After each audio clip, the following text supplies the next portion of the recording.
Once a year, in the heart of Mali, an entire city climbs its greatest building and rebuilds it by hand in a single day. The building is made of earth, the largest earthen building on the planet.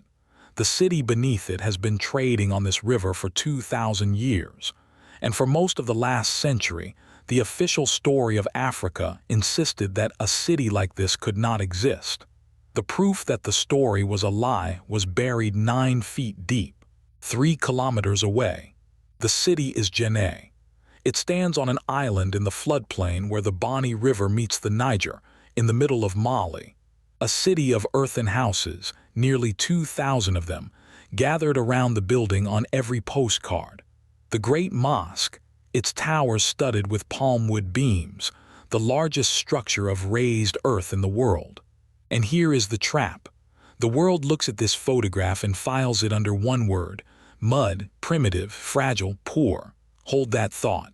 Because every empire, every historian, and every art dealer in this story made a version of the same mistake, and the city outlived all of them. Start with the receipts. In the 1650s, a chronicler in Timbuktu named Al-Sadi, a man who had served in Djenné himself, wrote down what the city actually was: one of the great markets of the Muslims. The salt of the Sahara, he recorded, met the gold of the southern mines here. And then he went further. This blessed city, he wrote, is the reason why caravans come to Timbuktu from all quarters, north, south, east, and west. We followed those caravans in the last file, the books of Timbuktu, the gold of Mansa Musa. That entire golden road had a southern hinge, a port where the river met the desert's hunger. It was this one. But the chronicle only reaches back so far. The deeper story was under the ground the whole time. 3 kilometers from the living city, there is a mound in the floodplain. For centuries, the people of Djenné knew it as the Old Town, Djenné-Djenno. In 1977, 2 archaeologists, Susan and Roderick McIntosh, put a trench through it. Understand what the textbook said at that moment. The reigning doctrine held that cities came to West Africa from outside, carried across the Sahara by North African traders around the 9th century. Civilization as an import. And beneath that doctrine sat an older, uglier one. In 1930, one of Britain's most influential ethnologists, C.G. Seligman, had published the frame that governed African history for a generation. The achievements of Africa, he taught, belonged to incoming Hamites. In his words, pastoral Europeans, better armed as well as quicker-witted than the dark agricultural Negroes. Under that hypothesis, an African city was impossible by definition. If you found one, someone else must have built it. Then the radiocarbon dates came back from the mound. People had settled Djenné-Djenno by 250 years before Christ. It grew into a true city across the first millennium. And that is not an adjective, it is an inventory. Iron, smelted on site from ore carried in from beyond the floodplain from the earliest levels. African rice, domesticated in this delta, feeding a population that clustered into the thousands. Around the mound, dozens of satellite settlements, an entire urban landscape breathing along the river. Workshops of potters, quarters of smiths, fishing fleets, and goods. Copper stone, arriving from hundreds of kilometers away, in layers laid down centuries before the first camel caravan ever came south with a North African trader aboard. The trade was not the seed of the city. The city was the reason for the trade. The doctrine was not off by a detail. It was off by 1,500 years. But the strangest discovery at Djenné-Djenno was not what the Macintoshes found. It was what they did not find. No palace, no temple of a god-king, no citadel, no monument of any ruler at all. 1,000 years of city, and not one throne room.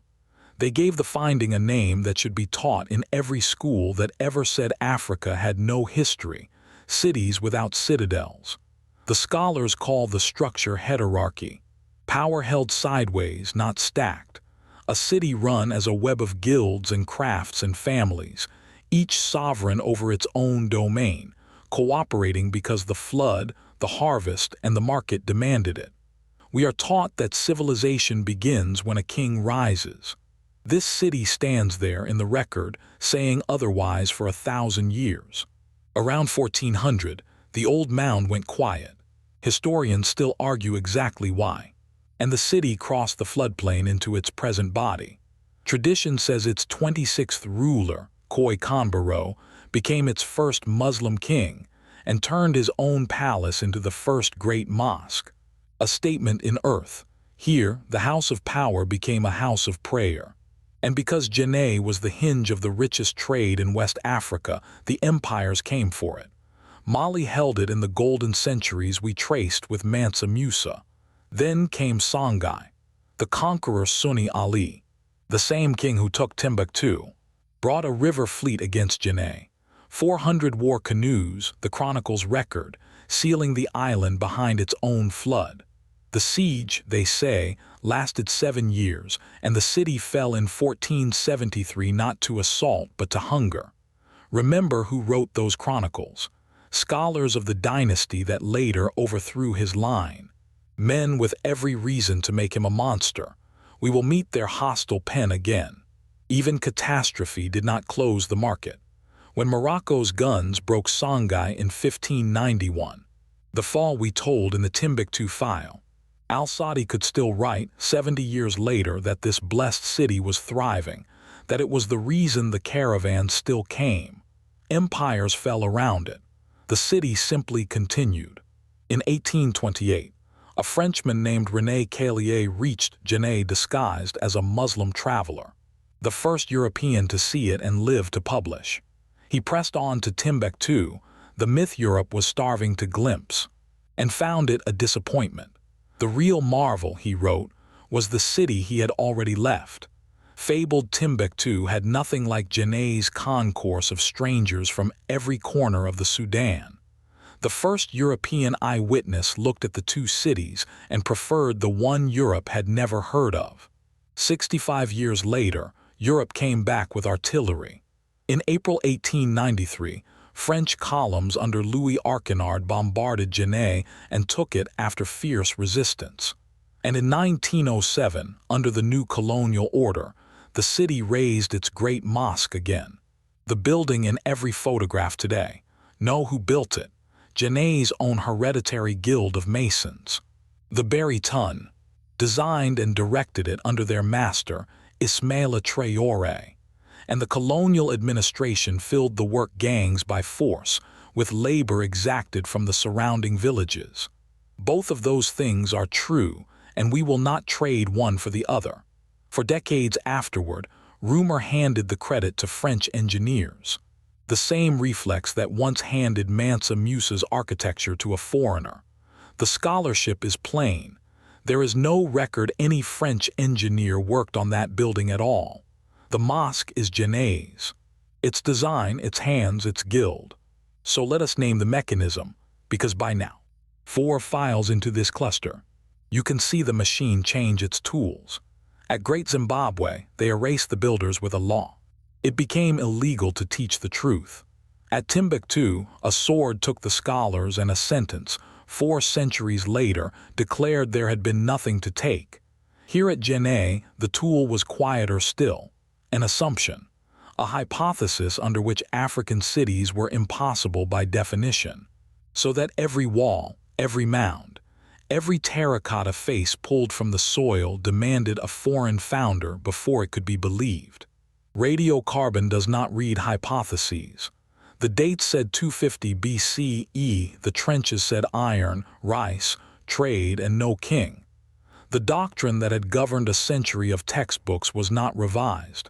It simply, quietly, became unrepeatable, though the word Timbuktu still means nowhere, and the word mud still means primitive, and no examining board ever issued a correction. And then came the second act. Because in this series there is always a second act, vindication became extraction. The moment the world's museums agreed that the terracottas of Djenné, those seated, thinking, unmistakably human ancestors in clay, were important art, they acquired a price. Drought pushed the farmers of the delta toward any income the ground could give.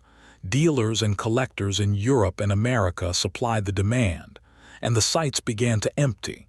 By the survey's estimate, 8 or 9 of every 10 ancient sites in the region have been gutted by looters' pits. Read the sequence plainly. First they said this civilization could not exist.